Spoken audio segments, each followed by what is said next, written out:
coming to IE, which is top class in terms of it was one of the highest rankings in Europe.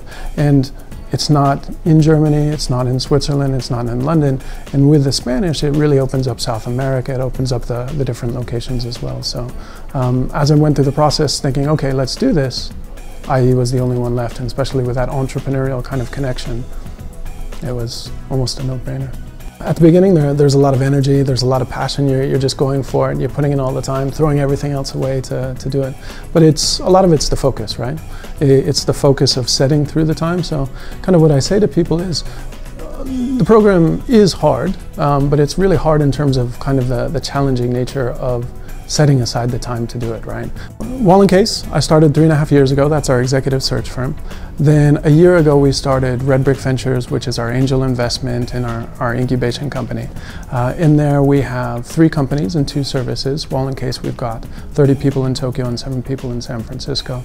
So over the last 3.5 years, I think I've taken every opportunity that I thought was available. And Japan's the type of place that's so hard to break into.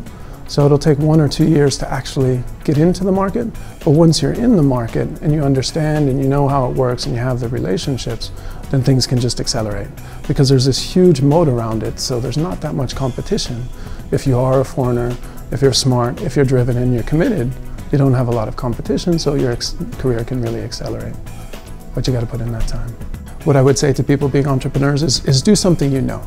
You know, whether you're coming from an industry and you see an inefficiency or a particular problem that means something to you, go after that instead of looking at kind of a purely white space or a new market. So I knew there were markets that I knew, that I had a lot of ideas and a lot of passion for, so that's been successful.